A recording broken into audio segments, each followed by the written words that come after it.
देखिए, समान सिविल संहिता, समान सिविल संहिता, हिंदी देखिएगा हम गलत लिख देते हैं इसको। समान को इंग्लिश में क्या कहते हैं? यूनिफॉर्म। सिविल को क्या कहते हैं? यूनिफॉर्म। सिविल को इंग्लिश में सिविल कहते हैं, कोड, यूनिफॉर्म सिविल कोड। अब इसमें समझिए, बहुत इंपॉर्टेंट है। अगर आप यूपीएससी या बीपीएससी का मेंस लिखेगा तो उसमें यह क्वेश्चन बहुत पूछेगा आपका समान सिविल संहिता के बारे में। चलिए अब देखिए ध्यान से यूनिफॉर्म सिविल कोड के बारे में। कुछ कुछ संहिता आप पहले से पढ़ा होंगे। कुछ लड़के कमेंट कर रहे हैं कि सर रेलवे का बैच कब आएगा? बेवकूफ़, 1 घंटा पहले रेलवे का क्लास स्टार्ट कर चुके हैं। अब उसमें आप समझिएगा, यहाँ पे ज़्यादा उल्टा सीधा कमेंट करेंगे ना तो फिर यहाँ से हम ना ब्लॉक कर देंगे। फिर आप एडमिशन लिए भी हैं ना तो आप पैसा आपका डूब जाएगा, आप यहाँ से लाइव नहीं हो पाएंगे और फिर दोबारा आप परचेज भी नहीं कर पाएंगे। बाकी कम से कम पढ़ने वाले लड़कों को ध्यान से डिस्टर्ब नहीं कीजिए। आप कितनी बार समझाया, बच्चा नहीं ना है। देखिए कुछ नियम समझिए।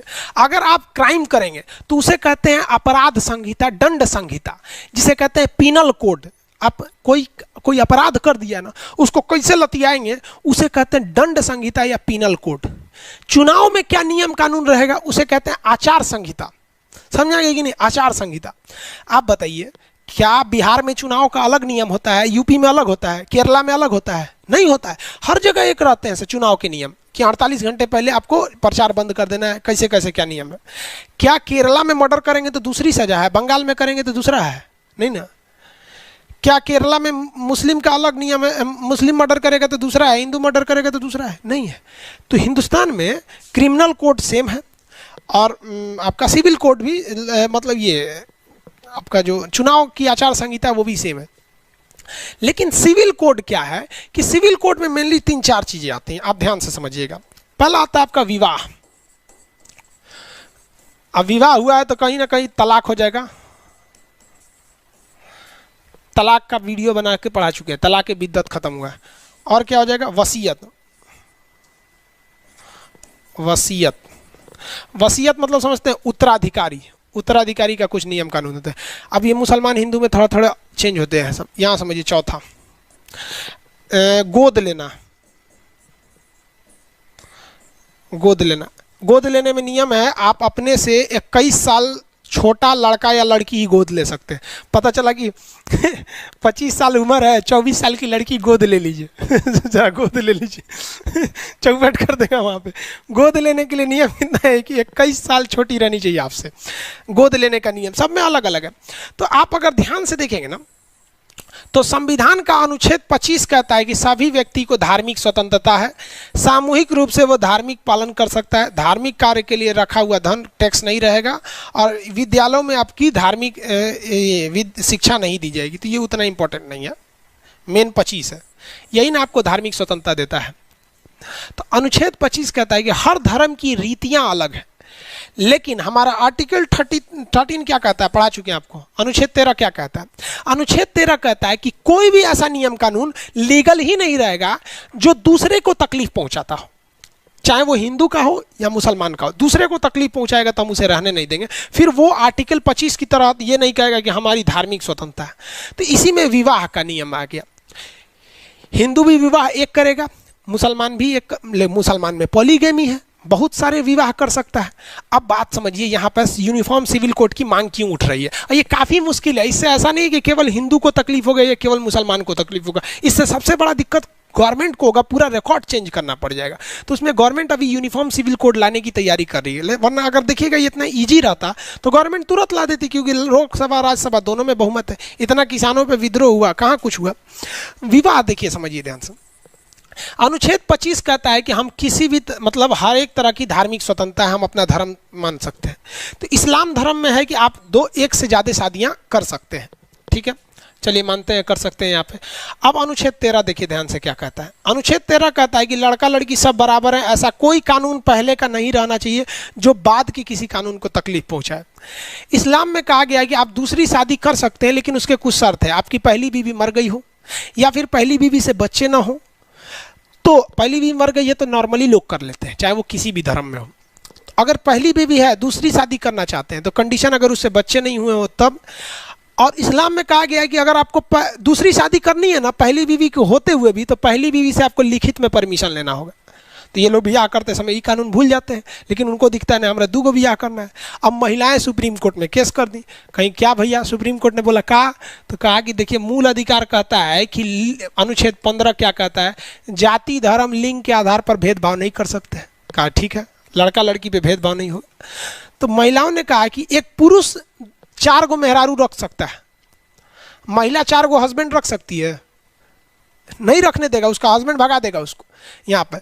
तो ये पॉलीगेमी का नियम जो है वो केवल मुसलमान पुरुष में ये ज़्यादा प्रचलन था। हालांकि ये जो चीज़ें हैं, बहु विवाह जो है, ये अशिक्षितता का इसका मुख्य कारण होता है। आप रामविलास पासवान को देखेंगे ना, ये बिहार के हैं, नेता हैं, पहले रेल मंत्री भी रहते, उन्होंने भी 2 शादी किया है। दिग्विजय सिंह को देख लीजिए, कांग्रेस के बड़े नेता है, उन्होंने 2 शादी। मुलायम सिंह को देखिए 2 शादी किया। तो ये एक अलग चीज़ है।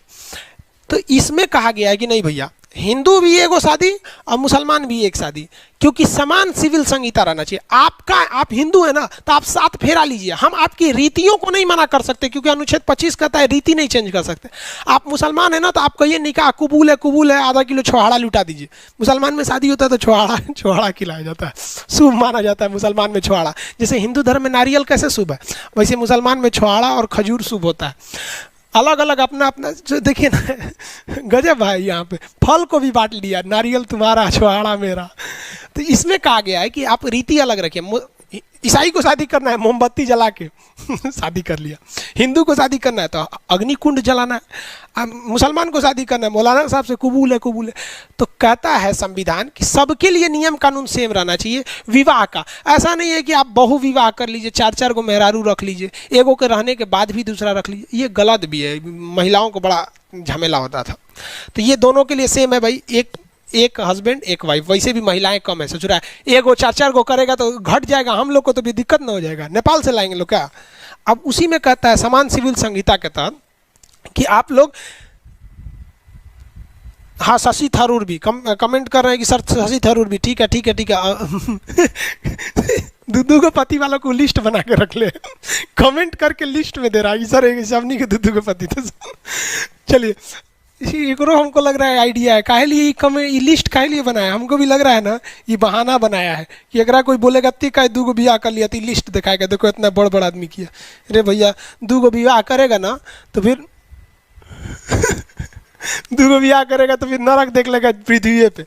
देखिए तो ये विवाह का कानून हो गया, पॉलीगेमी खत्म कर देगा। तलाक, सुप्रीम कोर्ट ने तलाक को ख़त्म कर दिया, तलाक के बिद्दत को ख़त्म किया। तलाक पर हम आपको प्रीवियस वीडियो में बता दिए हैं कि ये महिलाओं के लिए एक तरह के उनके लिबर्टी के खिलाफ था, उनकी पूरी ज़िंदगी 3 तलाक के अंडर में ख़त्म हो जाती थी।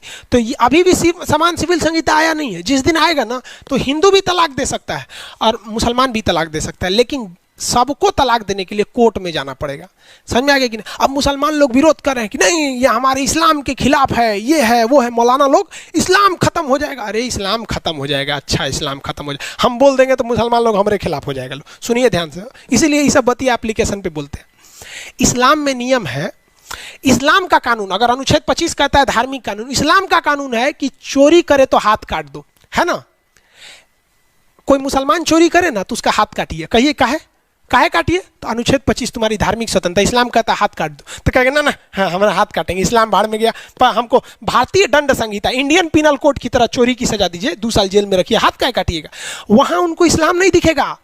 वहां भी कहिए ना कि चोर फांसी की सजा इस्लाम में नहीं है, सर काट देना है। महिला कोई गुनाह करे तो पत्थर से मारना है उसको, वहां पे सोचिए चौराहा पे खड़ा करके पत्थर से कूच के मार देता है सब, सर काट दीजिए, मौत का बदला मौत, हाथ का बदला हाथ, आंख का बदला आंख, यही होता है ना इस्लाम में। तो मुसलमान लोग या मुसलमान के मौलाना लोग जो समान दंड संहिता थी उसे मान लिया। दंड संहिता में भी तो आप कहिए कि मुसलमानों का दंड कानून अलग रखिए। अगर ऐसा कर देंगे तो आप भी पढ़े होंगे कि सबसे टफ कानून सऊदी अरब का है, आधा मुसलमान कटा के फेंका जाएंगे लोग अगर इस्लामिक कानून लगा दीजिए तो। बहुत टफ कानून है इस्लाम का कानून वहाँ पे। तो वहाँ पे उनका इस्लाम नहीं खतरे में आया, वहाँ कोई मौलाना साहब विरोध नहीं किए। लेकिन ब्याह का जब कानून आ गया तो ना हमारा इस्लाम का अलग कानून है, ब्याह में 2 ब्याह करेंगे 3 तलाक देंगे, सुप्रीम कोर्ट धो दिया यहाँ पे। और हम गारंटी कहते हैं कि गवर्नमेंट लेके चली आएगी यूनिफॉर्म सिविल कोड, पक्का लेके चली आएगी, अभी वो तैयारी में है। इससे कुछ खास देखिए, पढ़े लिखे मुसलमान को या हिंदू को कोई तकलीफ नहीं आएगा। कोर्ट अभी भी दरवाजा रखा हुआ है कि आप तलाक दे सकते हैं। बड़े बड़े लोगों के तलाक की अर्जी चलती है। जमुई के डीएम दीपक कुमार का वत्सला के साथ भी नहीं चल रहा है, कोनो पहले से डीएम साहब बोल रहे हैं कि हमारी मेहरुआ पहले से फसल है। कोनो दुकान झा जी से बतिया रही थी, 2700 बार कॉल की थी, गजब हाल है भाई 2700 बार। डाउट वाला बतिए लग रहा है भाई, आप किसी फ्रेंड को 2700 बार थोड़े ना कॉल करिए। लड़का लड़कियां कौन सी बतियाता है सब इतना। तो भाई विवाह, उन्होंने लालू यादव के बेटा तेज प्रताप और ऐश्वर्या की शादी में उनका भी तलाक चल रहा है, तो वो 3 तलाक धड़ाक धड़ाक धड़ाक थोड़ी ना खत्म किया, तो अभी भी खत्म हो गया है कानून। तो दोनों का नियम सेम रहेगा, हाँ रीतियां अलग रहेंगी लेकिन नियम सेम रहेंगे। वसीयत, वसीयत मतलब किसका? देखिए इस्लाम में नियम है कि अगर दादा जिंदा है, दादाजी जिंदा है और किसी का बाप मर गया, ठीक है, तो उसका बाप मर गया लेकिन दादाजी जिंदा है, अब वो उसकी जो संपत्ति होगी इसमें ये छोटका का अधिकार नहीं है। अब ये दादा की मेहरबानी पे है, उस छोटका को देंगे कि नहीं देंगे इस्लाम के कानून के हिसाब से, ठीक है। जबकि हिंदू धर्म के कानून के हिसाब से अगर कोई महिला, अगर कोई बच्चा पैदा भी नहीं हुआ, अपनी माँ के पेट में है और उसके पिता का मान लीजिए एक्सीडेंट से मृत्यु हो गई और उसके बाद ये जन्म लेता है, तो भी इसका अधिकार है। ये भी अच्छा है। इस्लाम में है कि महिलाओं को भी अधिकार है संपत्ति में, हिंदुओं को पहले नहीं था लेकिन अभी संशोधन करके दिया गया। लेकिन हिंदू पर्सनल लॉ में महिलाओं का संपत्ति में अधिकार नहीं था, संशोधन करके दिया है, लेकिन इस्लाम में पहले से था। तो हिंदू धर्म की जो पर्सनल नियम थे उसमें भी कुछ अच्छाइयाँ थी, कुछ खराबियाँ थी। जैसे सती प्रथा, कोई भी बताइए तो ये गलत था कि नहीं था? बाल विवाह, 12 साल की उम्र पे शादी कर देते थे। 12 साल पे शादी करो तो लड़कों तो 12-13 साल का करो ना, तो ससुरा लड़कवा रहता था 30 साल का, लड़कियां रहती थी 12 साल का, ये ना गलत हो जाता था। तो हिंदू धर्म में कुरीतियाँ थी, लेकिन हिंदू धर्म ने शिक्षा को अपनाया, उसने लगा कि नहीं ये ज़रूरी है हमारे समाज के लिए, इसलिए हिंदू धर्म आगे निकल गया वहाँ पर समाज के लेके। लेकिन ये अभी भी लोग कट्टरता पुराने वाला हम फॉलो करेंगे, अपडेट लाएंगे नहीं यहाँ पर। तो सरकार कहती है कि भाई देखिए वसीयत का जो नियम कानून रहेगा ना सबका सेम रहेगा, जो हिंदू मुस्लिम सबका सेम रहेगा, ठीक है। गोद लेने का नियम भी सबका सेम रहेगा। तो यूनिफॉर्म सिविल कोड जो है एक तरह से ज़रूरी भी है। सुप्रीम कोर्ट ने अपने डिसीजन में स्पष्ट बोला है कि यूनिफॉर्म सिविल कोड किसी भी धर्म के रीति में छेड़छाड़ नहीं करेगा, केवल ये नियम बना देगा कि आप हिंदुस्तान के कानून के हिसाब से तलाक दीजिए। और तलाक पॉसिबल भी है। रीजन समझिए तलाक का क्या है, बहुत लोग में विवाद हो जाता है। महिलाओं में वो खराबी जानते हैं क्या होता है?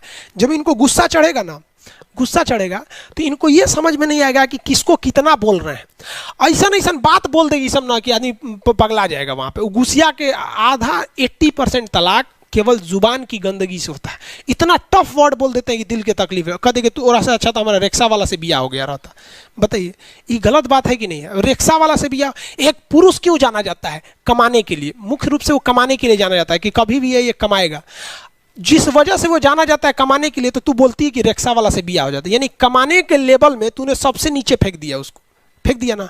इसी में पुरुष कह देगा महिला को कि महिला क्यों जानी जाती है? इज्जत के लिए, सम्मान के लिए। कह दी कि तोरा से तो वैश्या से बिया हो गया रहता, तू ओकरा के फेंक दिया नीचे, एकरा फेंक दी नीचे, ले मार हो गया। यहाँ पे सबसे गलत बात है। आप लोग की भी जब शादी बिया होगी ना, जब भी लड़ाई झगड़ा होगा तो कह दीजिएगा तुमको आज जितना बोलना है बोल दो, हम कल बोलेंगे, तुरंत मत बोलिएगा, नहीं तो फिर वही हो जाएगा तलाक। समझ में आएगा? तो ये यूनिफॉर्म सिविल कोड, ये नियम आना चाहिए। लेकिन इसको ना मीडिया इस तरह से दिखा रहा है ना कि ये गेम चेंजर साबित हो जाएगा देश के लिए, कुछ साबित नहीं होगा। समझ आएगी ना क्या? तलाक वैसे भी धीरे धीरे, बहुविवाह, पॉलीगेमी अब धीरे धीरे अपने पतन के कगार पर। अब बहुत कम ही ऐसे लोग हैं जो 2-2 गो शादी कर रहे हैं, क्योंकि समाज थूक मार देता है। समाज छोड़ो ना, थूको ना, उहे दूगो इतना ना दिमाग चाट जाएगी सब ना कि बेचारा सुसाइड कर लेगा वहाँ पे। तलाक वगैरह ये तो अब ख़त्म ही हो गया। तलाक बिद्दत, वसीयत, तलाक बिद्दत का हम आपको पढ़ा चुके हैं अलग से चैप्टर में। तो ये आपको कौन सा समझ में आ गया? आर्टिकल 44। समान सिविल संहिता गोवा ने तो लागू कर दिया। समान सिविल संहिता को किस राज्य ने लागू कर दिया? गोवा ने। इसे कंपलसरी लागू क्यों नहीं किया जा सका? जब देश आज़ाद हुआ था तो हिंदू मुस्लिम के दंगे बहुत भयानक हुए थे, उसी समय लागू कर देता तो ज़्यादा विवाद हो जाता, इसलिए इसको छोड़ दिया राज्य की सहमति पर। समझ में आ गया कि नहीं आ गया?